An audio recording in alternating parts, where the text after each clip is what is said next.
everyone, this is Tony from Her Homestead Skills. I'm going to touch on a couple of topics that perhaps I shouldn't, but it being at the end of the month, what the heck. It's still too early for me to go to my garden.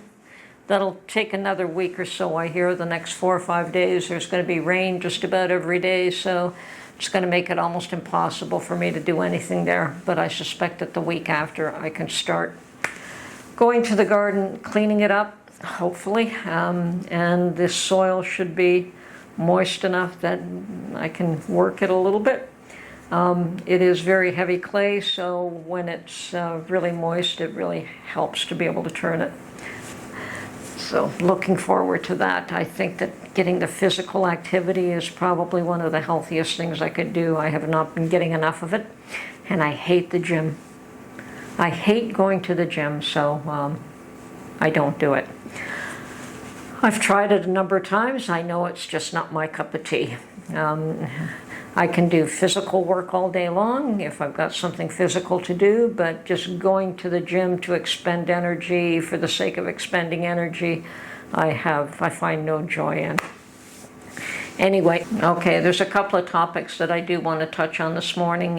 The first one being the scheduled Day of Vengeance by the transgender people for April the 1st. They were going to have a protest, and I heard about that yesterday, and Mark told me this morning that it has been canceled, and I'm thankful that that is the case. The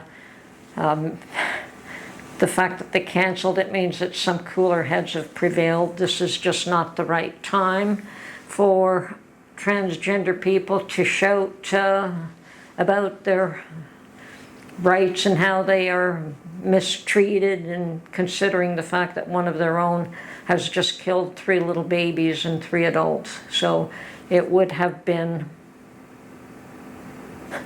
foolish to have continued with that. So yes, cooler heads have prevailed, thank goodness.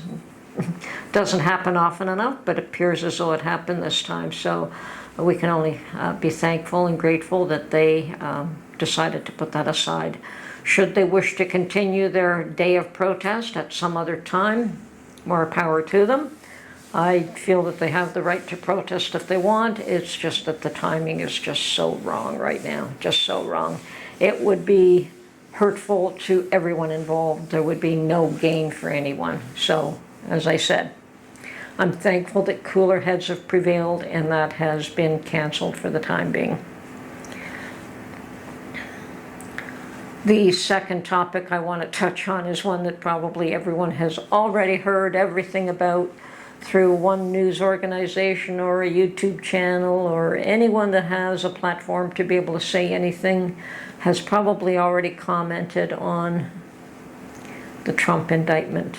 I'm going to suggest that whether or not you are a Trump supporter or not, that there's something absolutely wrong about what is going on.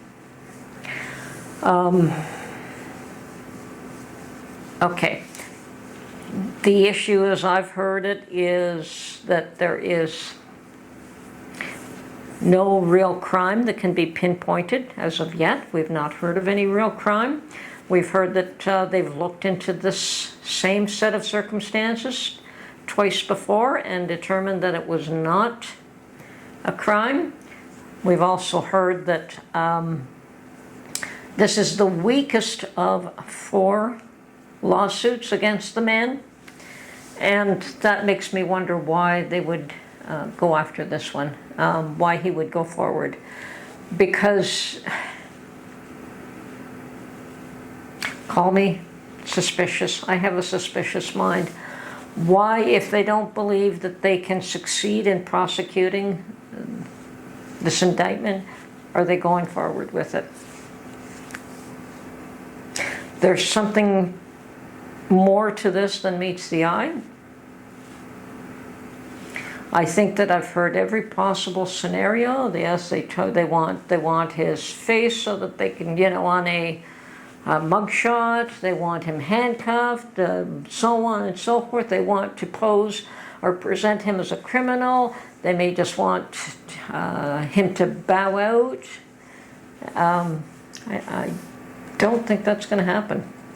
So there is either people are totally stupid, or there's something behind all of this that we're not seeing. And of course, one of the things that does not get talked about is that perhaps the man is aware, having been president, the man is aware of a lot of things that have gone on in the past and has not really bothered to expose them. And that if he were to get back into a position of power, after all they've done to him, that he would expose them, so that they're doing everything in their power to make sure that he does not get back into power. Afraid for their own backsides, and I would assume that that could have something to do with what's going on here. I don't understand the persecution, and I will call it persecution. I am saddened for America. I think that things have changed yesterday. I think that that America is no longer the shining city on the hill. Don't get me wrong, I don't think Canada's much better off. I don't live in the US, but I'm saddened by what I see.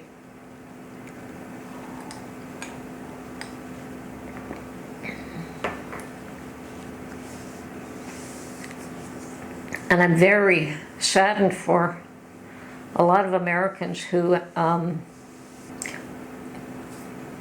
facing the same kind of problems. Now, the other issue, of course, is this just the prelude? Is it a prelude to saying, well, this is the way things are going to be from now on? You're going to do as we tell you. You're going to not argue the point. Otherwise, we'll make your life a living hell. 87,000 IRS agents. Sounds to me like that is a possibility. As I said, I do have a suspicious mind, and the pieces just don't fit. I've heard it said that you can't resolve problems unless they're out in the open, that unless you're willing to face them openly and discuss them openly, they don't go away. They just fester. And perhaps that is the issue with all the crime and all the corruption, that until that light is shone on it and exposes it, there's really nothing you can do to fix it. So perhaps this is what has to happen in order for these things to be addressed and dealt with. We'll see, but it is becoming that it is too much for most people to bear. And I would suggest that most people are not really responsible for that. Society is responsible for many things. An individual can only do so much, but certainly I think that it starts in the home and then in the community, and it goes out from there. So we all have to work on what we can in our own homes and resolve those issues that we're dealing with in our own homes. Work to rectify those and work out from there, and do whatever we can to support our communities that are doing the right things. People have to be held accountable for crimes. They also should be praised for what they do right and rewarded for it. Not that you're rewarded for being mediocre and you reward every child who participates in a sporting event. No, you allow the cream to rise to the top, because it always will. It's just nature. I think that trying to dumb down everybody is a futile effort, and it will never work. It will never work. I think at some point humanity themselves will say enough is enough and put an end to it. How that's going to happen, I don't know. I do know that we're seeing more and more protests. Some of these protests are ill-advised, some of them have merit, but they're happening. And at some point people will learn to sit down and talk, because protests, well, they may get somebody's attention for a day or two, but they really don't change much of anything unless the protest has a goal in mind and it achieves that goal. But just to go out and say, hey, I don't like what you're doing, doesn't resolve anything. Anyway, let's hope that next week is peaceful, that there's no violence, cooler heads prevail, and things play out calmly, quietly, and honestly and truthfully, and let truth prevail. Anyway, this is Tony from Her Homestead Skills, and within 2 weeks I hope to be in my garden preparing it to plant new life. Let's hope so.